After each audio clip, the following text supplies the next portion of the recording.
really raw, real video. So, trigger warning, I had to put a kitten down tonight. Um, the one that was sitting in my lap that I said seemed a little lethargic compared to earlier today. Her name was Locomotive. Um, After I got off the live and I decided, I had already given everyone antibiotics and I decided to check her temp and it was really high. And I kind of expected it because she felt a little warm, but I didn't expect it to be that high. And it was like 105.8. And for kittens, normal is like 100 to 102.5. So 105.8 is extremely high. So I do what our protocol is, which is to give 10 milliliters of fluids to kind of help bring the temp down and rehydrate. Wait an hour, recheck the temp, and I did all of that, and it had gone down to 104.8. She was acting a little more alert, and she was purring and making biscuits, so I brought her downstairs with me, and we just kind of hung out on the couch for a while, and I put a little ice pack in with her, wrapped a towel around it just so that it was cooler, because that's kind of the next step. And she was perkier, she was doing better. She seemed a little wobbly, but I mean, she's sick. So I kind of hand fed her some churu out of a churu packet, and I'm at home. I just pulled in my driveway and decided to go live. But anyways, she seemed to be doing better, and then she went to sleep. So I said, okay, well, I'm gonna have a snack.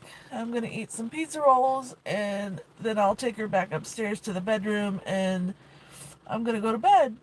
And when I went to pick the bed up, she started this neurological thing with her head where it was like going back and forth, and she was staring up at the ceiling, and her eyes were slits no matter what kind of light I shone in them, like they weren't dilating.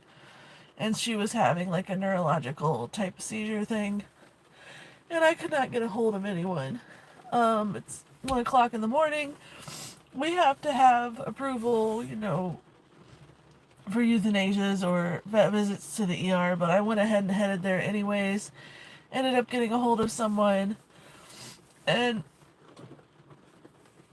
I've done a lot of euthanasias, and most of the time I can get through them without crying there or until later. This one just, I'm so pissed off right now because this vet wouldn't let me go back with her for the euthanasia. And they're trying to say that she was too small for a catheter, and she's bigger than other ones we've put catheters in. But that they were going to do a heart stick euthanasia, and that's where they sedate them and go straight into the heart. And I'm like, okay, I can still be there. I'm okay with that. I've done it before, and apparently because this vet wasn't comfortable with me watching, she wouldn't let me go back and be with her while they put her down. And it sucks because, like, she's scared. She doesn't know where she is, who these people are. And when they bring her out to say goodbye to me, she calmed down and she was purring and making biscuits and started to go to sleep. And it's like, not fair. I'm the person that she knows right now, and you won't let me be with her while you put her to sleep. And I don't know why, but that hurts so much more than being there with them, because at least when I'm with them, they know me, they know my smell, they know that they're not alone. And now she's just surrounded by strangers that are just putting her down and aren't confident enough in their abilities to let me be there, and I'm so fucking mad. And I'm just like, why are you a vet if you can't even do this? Like, she's not even a small kitten. We've had much smaller ones with catheters. And I'm just so mad right now. So, this is the ugly side to rescue. This is what the hard side looks like. And I just figured if I'm going to have a channel, I'm going to show you all the sides. And this is me venting because I don't understand what just happened. I've never not been there for one that I could not be there for. I've had some pass away while I was sleeping or something, but they were home and in their beds and surrounded by siblings or whatever, and, you know, surrounded by smells and stuff that they knew. And I'm just like, I don't understand what you're telling me. I've literally, like, I just made a list of all the ones that I've lost because we plan to make a memorial garden at the rescue. And so I wanted to know how many rocks I was going to paint, and it was over 35. So it's not like I'm new to seeing them being let go. And I don't understand what just happened and why, and I'm so upset, and it hurts so much more to not be there. I don't know who this vet was. I've never seen her before, and Allie was there, who I know she's a vet tech. She's volunteered at our cat intake, and I've seen her before. And she mentioned something about the vet wasn't confident in her accuracy for a heart stick euthanasia. And I'm like, it's not like she's awake for it. You still sedate them. It's not like she's going to be sitting there screaming the whole time. I just want her there while she's sedated so that she's not alone when she goes to sleep. Like, I don't understand what the F is happening. I left there just so pissed off. And I don't know. I don't know. I haven't cried this hard in a long time because I've not really grown numb to it, but like I know what to expect and what to do, and then when things aren't the way they're supposed to be, that's when I kind of, I don't know. But yeah. So, one of the many reasons we don't have a lot of fosters in rescue or enough rescues or enough people in rescue is because it's not always easy and fun and simple. It's messy. It's heartbreaking. Quite literally, people treat you like shit. I get people who call me and they're just like, I need you to get this cat right now or I'm throwing it in the garbage. And I'm like, that's not how this works. We have a whole list, an intake list, and the way that people talk to you and threaten what they'll do to their animals and threaten that they're gonna kill them if you don't come get them right now, and you're sitting here with a house full of other fosters and a list of 100 strong, and these people just talk to you like you owe them something. And so many people in rescue take their whole lives. So many people in vet med take their own lives because people treat people like trash. So I was not mean to the vet. I'm mad. I'm angry. I don't understand, but I told her, I said, I don't agree with this decision, but I obviously can't do anything about it, and I'm not going to let her sit here and suffer because I don't agree with you. But I wasn't mean or ugly because she's still a person, and it's just hard. It's hard, and it's not fair, and I don't know, I just needed somewhere to come and cry and scream and be angry, and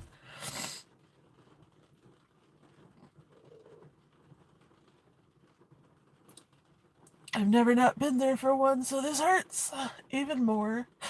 And I don't know, but please be nice to people who are in rescues and don't talk down to them. Don't act like they owe you something. We, we're doing our best, and we are also constantly heartbroken. Um, and I just wanted to come live and tell you so that if anyone ever comes back to view this, this is what a large chunk of it is like, especially when you get in as deep as I am and you take in the medical cases and the sick cases, and eventually we lose a lot of our fosters because they're not comfortable with these cases. And then when they lose a kitten to an illness, they freak out and they quit fostering. And then They get you get these people on Facebook or social media, and they're like, so you just put it down? And I'm just like, well, what do you want me to do? It's literally, the vet said most likely the infection had somehow spread into her, like, spinal or systematic, I don't know the terminology, but basically it went to her brain and caused neurological problems. The infection did. So there's really nothing else we could do at that point. But then there's these people who still want to victimize you because you didn't do these 500 things they would have done that they could never afford, or that they don't even foster cats that have these problems. And it's just like, the internet's not nice. Um, they don't understand how much certain things can cost. I remember when I posted Plus in that situation and we had to humanely put him down for his paralyzed infection and everything. Someone on my Threads post was like, so you just killed him? And I'm like, was I supposed to let him explode? Like, he can't potty on his own. He's got infection all around his spine. He's suffering. He's in pain. Like, what do you want me to do? Just let him die on his own? That's worse to me. Like, the least we can do is let him go with less pain and some dignity. Let him have a good day and play with them and give them a treat and let them go, versus he was a 5-week-old kitten. You can't even give them 90% of the meds that are on the market for infection, let alone one as bad as his was. Like, and it sucks because there are specialty rescues that'll try in cases like this, but they're so few and far in between. I remember seeing the lady that does Rafiki's Rescue, and they're like rebranding to Wobbly Cat something or another. I love that lady so much. I love her personality. I love the cats that she rescues. But quite literally, they did, I think, 20 cats, 25 cats, with $200,000 in funding. And we do over 1,000 cats with less funding than that a year. But that's because the super hard, expensive medical cases are the ones that we often have to let go. Like Plus. So that's the thing, when you sit there and tell us that we should try every single thing, we're not a specialty. We're a no-kill, so we're not killing for space. No-kill doesn't mean we don't euthanize. But we're not euthanizing for space. We euthanize for severe medical and for severe behavioral issues.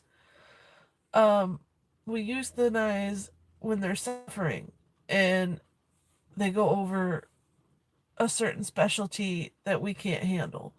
So as far as Plus went, because the infection was so bad, I don't even know if anything could have been done, but a specialty rescue could have possibly taken a case like that, maybe done something for him. It would have cost thousands and thousands and thousands of dollars that we as a rescue don't have for the type of rescue that we do. So our goal is to provide quality care to a larger quantity of animals, because if we take in 20 cats that all have large medical problems, so if we have 20 cats and we spend our whole budget on those, we only save 20 cats, and then there's like 100, or let's see, I think our intake of cats last year was over 900. So that'd be like 900 cats just out there being put down in other shelters due to space or outside dying. Or so no matter which way you go, there's an evil. And the way that this rescue goes is we are trying to save more with less. And it doesn't mean those other cats don't deserve a chance, but until population of all of these animals is under control and people are spaying and neutering their pets to a point where we can afford to help these severe medical cases more in all rescues, then some rescues can't do all that extra stuff. And then people yell at us for it, and people get mad at us for it, and It's so frustrating. Everything about it is frustrating. And I was just kind of losing my mind. And I wanted to go live and just vent a little bit and say my peace of mind. It's not like we don't try. We try so hard. We do medications. We've taken cats that have been declawed. And when you declaw a cat, it's a horrible procedure. And over time, they tend to get bone spurs, or parts of the bone try to grow back, or parts of the claw will try to grow back. And it causes immense pain. It causes arthritis. It causes so many things. And it, my lights don't want to stay on. It causes so much pain. And we've spent thousands of dollars doing reclaw repairs. We've spent thousands of dollars doing amputations, abdominal blockages. It's not like we don't do life-saving procedures. We just have a limit that we try to stick to, because like the C-section that we did for a cat was like $2,000. So it's not like we're not doing anything. It's not like, oh, this one coughed, so we have to put it. No, we're going to try everything we can within our budget. But we have a budget, and we have grants, and we have numbers that we have to reach to keep those grants. And there's so much stuff that I still don't even know. There's so much stuff that you don't understand happens in rescues, and we can't do everything, even if we want to. And the only way we could is if for some reason someone decided to give all the rescues in the world millions of dollars to spend a year. And there's so many cats out there with weird, wonky things going on. I remember there was a video that the kitten lady did because a litter of kittens kept passing away one by one. And so she ordered necropsies on them, which is, like an autopsy, but for animals. And they discovered that quite literally every kitten had some kind of congenital defect. Something didn't grow right. Something didn't do something right. Something didn't, the liver or the kidney. I don't remember. I'd have to look up the video. But basically, they were born with defects that couldn't be fixed. Or if they were fixed, they'd have to be caught sooner. They'd have to be worked on soon. Sorry, I'm getting distracted because these lights keep turning off. I'm trying to figure out how to keep them on. But basically, there's nothing they could do. So many kittens are born in colonies that do a lot of inbreeding, and they're born with defects that we can't help without. Sometimes we can't help them no matter what, and other times it would just cost so much money and they still have such a low chance of survival. And the only way to really fix this whole problem all the way around the board is to get people to fix their pets, fix their outdoor animals, fix their outdoor cats.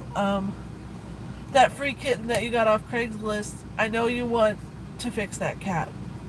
I know you want to, but I also know you're going to wait too long. And 4 months is going to go by. Like, you're going to get it at like 2.5, at 1.5 to 2 months old. People usually get kittens too soon. So it's going to already be 2 months old. You've got 2 months then to get that cat spayed before it has the ability to get pregnant. And then 2 months after getting pregnant, by 6 months old, they can have their first litter. Most of the time by 8, they have their first litter. Pernini that's inside has to only be maybe 10 months old, and she's got a litter that's a month and a half old. Like, people don't understand just how young these cats go into heat and get pregnant. And then they're like, well, I can't afford it right now, and this is happening. Let's get them from a rescue, please. If you adopt from a rescue, then we could take more in that's not fixed, fix them, and then adopt them out. And that way, everything that's going out is fixed. You've paid for everything up front. Adoption fees are way cheaper than what you're going to pay even at like our local spay and neuter clinics. A cat spay or neuter here is $70 at our low-cost clinic, and then $15 to include rabies. That doesn't include any dewormers, shots, microchips, FIV, FELV testing. We do all of that for our cats and kittens. and charge $75 for a kitten, $60 for a cat, and kittens are also adopt one, get one free. So for 2 kittens, $75 would cover the spay and neuter, the microchip, age-appropriate vaccinations, rabies if they're old enough, a microchip, FIV, FELV testing, multiple kinds of dewormers, vet visit. Like, it literally sets you up to where you just have to do, regular vet care after that, and once a year vaccines, and you're good to go. Like, it's so much cheaper to adopt through a rescue or a shelter, and then let us go take more unfixed ones and get them fixed and adopt them out. It's just so frustrating, and I had to come somewhere and vent and cry, and I feel a lot better now, but I also am still just so upset. So I know this was very rambly and probably went all over the place, but that's just kind of how my brain works. Rescue's not pretty. Be nice to us. Be nice to the vets. Be nice to everyone that does these things. And be responsible. Fix your animals. And eventually, if enough of us do that, we can all quit suffering. Thank you for coming to my vent. I'm going to go inside now, and I don't know what I'm going to do. I'm probably going to go cuddle some kittens. So, thank you for coming to watch this. And one of my more messy, worst moments of life. And I hope you have a great rest of your day. Bye.